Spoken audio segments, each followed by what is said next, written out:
গোটা ওয়েস্ট বেঙ্গল বাসীর ঘুম কেড়ে নিয়েছে এই ফর্ম, সবাইকে প্রবলেম ক্রিয়েট করছে। তাই কিভাবে করবো ফর্ম ফিল আপ, কি লিখবো না, এইসব নিয়েই জাস্ট মাথা মেতে আছে। এক একজন এক এক রকম কথা বলছে, এই লিখেছে, তুই এই লিখিস নি। ও মাই গড, মানে ফর্মটা এতটাও কঠিন নয় যতটা মানুষের কথা শুনে আপনারা কমপ্লিকেটেড করে রেখেছেন। ওই দিয়েছে, ওই দিয়েছে। আরে বাবা ছাড়ুন সব, দেখুন না এখানে কি লেখা আছে, কি কি লাগবে, সঠিকভাবে করুন, দেখবেন অত কমপ্লিকেটেড নয় এটা। প্রথমে তাহলে কি কি লাগবে এইটি ফিল আপ করতে? প্রথমে লাগবে হচ্ছে আধার কার্ড কাছে রাখবেন, তারপরে যে নাম্বারটি বর্তমানে চালু আছে সেই নাম্বার দরকার। অত গভীরে যাওয়ার দরকার নেই, নাম্বারটা আধার কার্ডের সঙ্গে লিঙ্ক আছে কি নেই, কারণ সেরকম ইনফরমেশন এখানে চাইনি। যদি সেরকম ইনফরমেশন চাইতো তাহলে আপনাকে আপনার বিএলও অফিসার তিনি প্রথমেই বলে দিতেন। যেহেতু বলেনি তো দরকার নেই, কমপ্লিকেটেড করার কোনো প্রয়োজন নেই, লোকের কথা শোনার কোনো দরকার নেই। যদি কোনো অসুবিধা হচ্ছে এখানে বিএলও অফিসারের নাম্বার দেওয়া আছে, কল করুন, জেনে নিন। ব্যাস, Aadhaar card, phone number, voter ID card আপনার সামনে রাখুন এবং আপনার বাবা মায়ের ভোটার আইডি কার্ডও আপনার সামনে রাখুন। লাগবে না কিন্তু তাও রাখুন। আর 2002 সালের লিস্টটা সামনে রাখুন। আর একটা কথা জানিয়ে দিই, আপনারা যদি মহিলা হন, বিবাহিত, কিন্তু 2002 সালের লিস্টের নাম নেই, আপনার বাবার বাড়ির যে কোনো একজনের নাম আছে, সেই লিস্টটা আপনি আপনার কাছে রাখুন। আর কি, এখানে কোনো রকম কারেকশন করার চেষ্টা করবেন না, ভুলেও করবেন না, ঠিক আছে? এখানে যেমনটা লেখা আছে তেমনটা লিখবো। যে প্রথমে যেটুকু দেওয়া আছে এখানে আমরা কারেন্ট ইনফরমেশন দেবো, সেখানে কোনো ভুল করব না। বাট এই দুই জায়গায় আমাদের যদি কোনো ভুল থাকে তাহলে আমরা ভুল ইনফরমেশনই দেবো, সঠিক করব না। এটা ফর্ম ফিল আপ করে জমা দেওয়ার পরে যদি আমাদের কোনো ভুল ঠিক করার থাকে তাহলে আমরা সেটি যে পদ্ধতিতে ঠিক করা হয় সেই পদ্ধতি অবলম্বন করে আমরা সেটিকে ঠিক করব। এখানে কোনো এক্সট্রা কোনো কিছু লিখবো না, ওকে? আর কি, ধরুন কারোর ব্যাপারে লিখছেন, সে মারা গেছে, আমি এই দুই জায়গার কথা বলছি না, নিচে যে দুটো খোপ রয়েছে এখানকার আমি কথা বলছি না, আমি এই উপরের এইটুকুর কথা বলছি, ঠিক আছে? ধরুন আপনার কেউ মারা গেছে, তিনি মৃত, তার আগে লেট লিখে দেবেন, LATE, লেট লিখে দেবেন। কি লিখবেন? লেট, ঠিক আছে? লেট লিখে সেই ব্যক্তির নাম দেবেন, আর যিনি মারা গেছেন তার এপিক নাম্বার। এইটুকু জায়গায় দেওয়ার কোনো প্রয়োজন নেই, কিন্তু এই জায়গায় কোনো করবো না। এই প্রথমে দেখুন এই জায়গাটাই খোপের এখানে, এই জায়গায় আমরা কোনো রকম মৃত ব্যক্তির এপিক নাম্বার এসব দেব না, ঠিক আছে? তো বলা হয়ে গেল, এবার চলুন পরে পরে বলি। পাশের ছবি রয়েছে, দেখে নেবেন, আর না হলে আপনাদের ফর্মটি নেবেন। আর একবার দেখার সঙ্গে সঙ্গে ফর্মটি ফিল আপ করবেন না, একবার দেখে নেবেন, পড়ে বুঝে নেবেন, আর কিভাবে আমি বলছি সেই জিনিসটা দেখে নেবেন, দেখে সেই জিনিসগুলো কাছে রেখে ধীরে সুস্থে করবেন। প্রথমে এখানে বলছে জন্ম তারিখ। আচ্ছা, ভোটার কার্ডে যাদের জন্ম তারিখ রয়েছে কোনো তো সমস্যাই নেই, কিন্তু যাদের 61, 65, 64 বছর এরকম লেখা এজ দিয়ে এত, তাহলে আমরা কি করব? এখানে তো চেয়েছে তারিখ দিতে হবে, মাস দিতে হবে, বছর দিতে হবে, কিচ্ছু করতে হবে না। আধার কার্ড দেখুন, আধার কার্ড দেখে ওখানে দেখুন আপনার ডেট অফ বার্থ দেওয়া আছে, সেটা লিখে দিন। আর তারপরে আপনার একটাই কাজ, তারপরে যখন নেক্সট টাইম ভোটের কার্ড আপনি নতুন যে ডিজিটাল কার্ড আসছে তখন কিন্তু ওখানে কারেকশন করে সেখানে ডেট তারিখ আধার কার্ডে যেমন দেওয়া আছে তেমনটা উল্লেখ করে দেবেন। আর আপনার যদি ভোটার আইডিতে ডেট অফ বার্থ ঠিক দেওয়া থাকে, তারিখ উল্লেখ করা থাকে, তাহলে তো কোনো অসুবিধাই নেই, দেখুন আর লিখে দিন। আধার নম্বর, সেটা আধার কার্ডেই রয়েছে, যে আধার কার্ডে এই যে এরকম দেওয়া আছে, তো সেটা লিখুন, লেখার পরে একটু মিলিয়ে নেবেন কষ্ট করে। মোবাইল নাম্বার, যেটা আপনার কাছে বর্তমানে চালু আছে তেমন কোনো মোবাইল নাম্বার দিয়ে দিন, সেটা আধার কার্ডের সঙ্গে লিঙ্ক হলেও চলবে, না হলেও চলবে, কোনো অসুবিধা নেই। সেরকম ইনফরমেশন না আপনাকে বিএলও দিয়েছে, না কোনো কেউ দিয়েছে। যদি আপনারা এরকম কোনো ইনফরমেশন শুনে থাকেন তাহলে এর মুখে তার মুখে, পাড়ার এর মুখে তার মুখে, আদৌ তারা কিছু জানে না। তো যদিও বা এই নিয়ে আপনার যদি কোনো ডাউট থাকে বিএলও অফিসারকে এখানে উপরে নাম্বার দেওয়া আছে, কল করুন, কল করে জেনে নিন, ব্যাস। অত কমপ্লিকেটেড করবেন না, কে কি বলছে আর চেক করেই নিচ্ছে, তারা যখন নিচ্ছে বারবার করে মিলিয়ে তারা নিচ্ছে। তারপরে পিতা বা অভিভাবকের নাম, এখানে পিতার নামই দেব।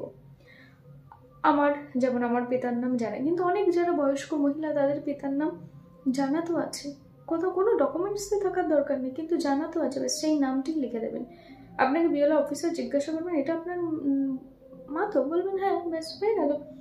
মায়ের এপিক নাম্বার মৃত হলে দেওয়ার কোনো দরকার নেই, জীবিত হলে দিয়ে দেবেন, ঠিক আছে।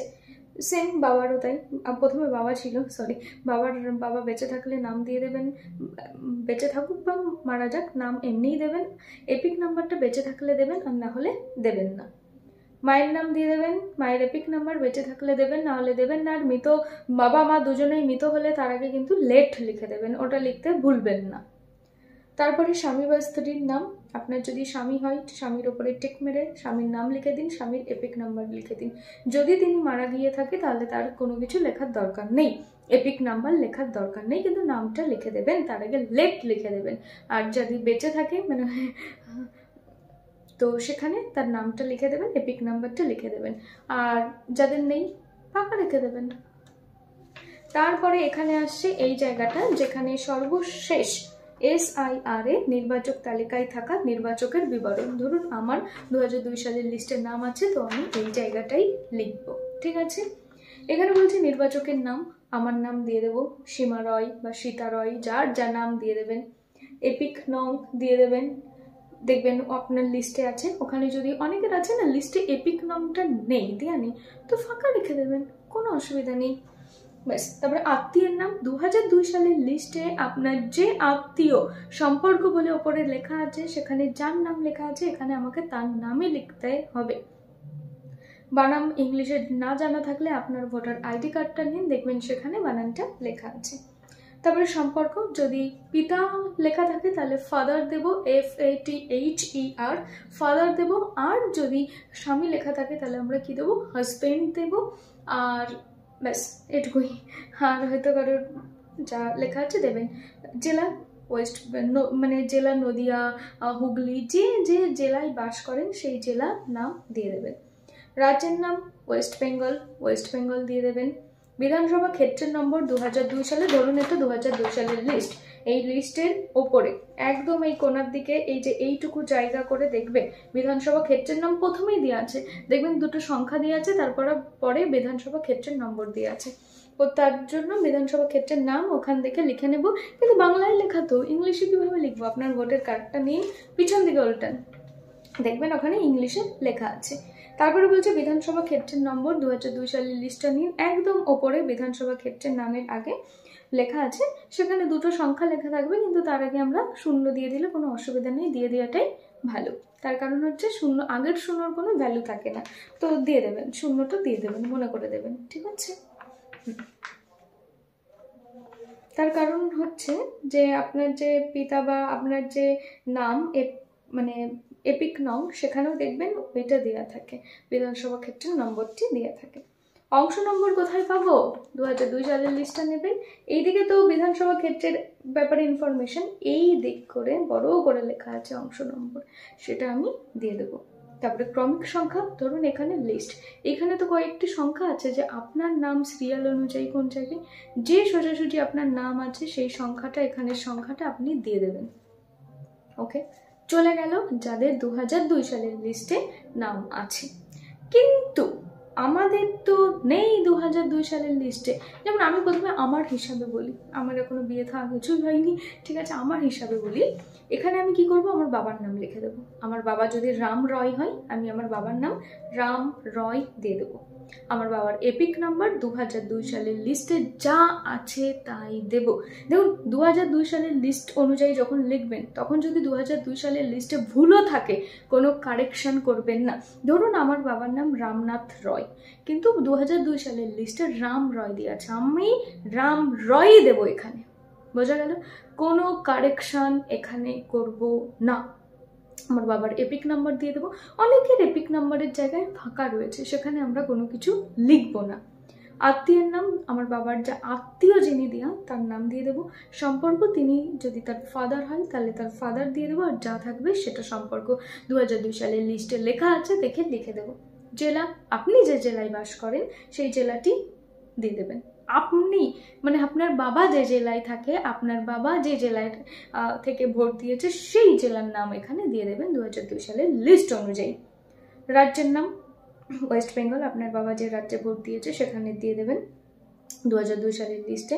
বিধানসভা ক্ষেত্রের নাম আপনার বাবা যে বিধানসভা ক্ষেত্রে ভোট দিয়েছে সেটা 2002 সালের লিস্টে একদম আপনার নাম, বাবার নাম দেখবেন তার উপরে একদম এই জায়গাগুলো করে লেখা থাকে, দিয়ে দেবেন। অংশ নম্বর একটু আগে বললাম কেমনভাবে দেখবেন, ক্রমিক সংখ্যা দেখবেন। আমি আমারটা যেমন বললাম প্রত্যেকটা ছেলের সেম আর কি, বাবার নাম দিয়ে দেবেন, এপিক নাম দিয়ে দেবেন, আত্মীয়ের নাম পুরো সেম। আমি যেটা করব আপনারাও সেটা, সে আপনি বিবাহিত হন আর অবিবাহিত হন, ঠিক আছে? শুধু কি যে অবিবাহিত যে মহিলাগুলো আছে তাদের প্রবলেম, তাদের কি অবিবাহিত না, বিবাহিত মহিলা মানে হচ্ছে কি যাদের বিয়ে হয়েছে কিন্তু 2002 সালের লিস্টে নাম নেই, যাদের বিয়ে হয়েছে 2002 সালের লিস্টে নাম নেই, তাদেরকে তার বাপের বাড়ি, তার বাবা, কাকা, ঠাকুরদাদা, ঠাকুমা যে আছে তার লিস্টটা লাগবে, ঠিক আছে? হাজব্যান্ড দিলে হবে না, বাবাই দিতে হবে। ওকে, বাপের বাড়ির সম্পর্কের কারোর দিতে হবে যার আছে।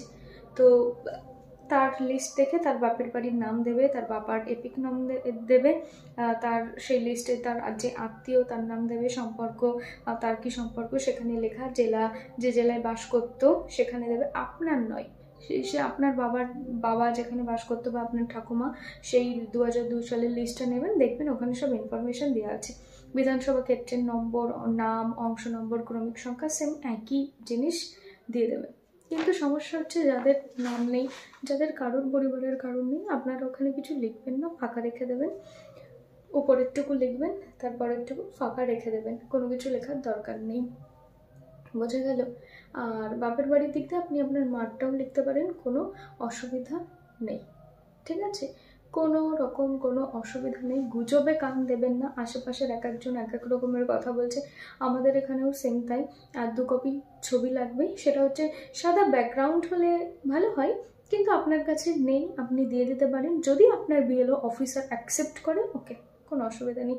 যেমন আমরা দিয়েছি, বলেছে ঠিক আছে ছবি হলেই হলো, রঙিন ছবি, কিন্তু কারেন্ট বর্তমানে তোলা ছবি দিতে হবে, দিয়েছি, আমাদেরটা নিয়েছে, কোনো অসুবিধা হয়নি, তিনি বারবার চেক করে নিয়েছেন। তো এইসব গুজবে কান দেবেন না। ও লিখলো, ও লিখুক, এখানে লেখা আছে বাংলা ভাষা পড়তে পারেন, যদি পড়তে না পারেন আপনার বাড়ি যে পড়াশোনা জানে তাকে দিন, ওইসব গুজবে কান দেবেন না। গুজবে কান না দিয়ে যেটা চেয়েছে, আপনার যদি কোনো প্রবলেম থাকে আপনি বিএলও অফিসারকে কল করুন, কল ধরবে এবং আপনার সব কোশ্চেনের আনসার দেবে, কারণ এটা বর্তমানে তাদের, এটা এখন তার ডিউটি, করতে উনি বাধ্য। আর আপনি তাহলে ডিস্টার্ব করতে পারেন না, আপনার যেটা জানার সেটা জানার জন্য কল করবেন। যদি কোনো প্রবলেম থেকে থাকে, আর একজন আমাদের এখানে তো শুরু হয়েছে, ওই ছবি দিয়েছে, ওই ছবি দিয়েছে, ও গড, মানে কমপ্লিকেটেড কিন্তু না, ফর্মটা লেখা জমা দিয়া বিএলও অফিসার এসে মিলিয়ে নিয়ে যাচ্ছে, এটা নর্মাল, কমপ্লিকেটেড না, মানুষে কমপ্লিকেটেড তৈরি করেছে এটাকে। ও গড, এটা কি না কি, মানে কি বলবো, ওটা দিয়েছে, এটাকে 3-4 কপি জেরক্স করতে হবে, এটা এই লিখেছে, মানে যাহাই, এরটা মেলাচ্ছে ওরটা মেলাচ্ছে, ভুল ভাল, তো এর জন্যই হয়। আপনি যেটুকু জানুন, আপনাকে যেটুকু বলেছে আপনি সেটুকু করুন, এক্সট্রা কোনো কিছু করার দরকার নেই, ঠিক আছে? তো বারবার ফর্মটা লেখার পর 2-3 বার একবার একটু কষ্ট করে মিলিয়ে নেবেন, তো ভালো হয়। বিএলও অফিসার যদিও মিলিয়ে নিচ্ছেন, এবং বিএলও অফিসার যখন নিচ্ছে আপনাকে জিজ্ঞাসা করবেন এটাকে আপনার বাবা, হ্যান ত্যান, এপিক নাম্বার, এটা মিলিয়ে নেবেন, ওরা পুরো ফর্মটি খুঁটে খুঁটে মিলিয়ে নেবেন। তো কোনো অসুবিধার কোনো জায়গা নেই, ফালতু হেডেক বাড়িয়েও কোনো লাভ নেই। তো গুড নাইট, ঘুমিয়ে যান সবাই।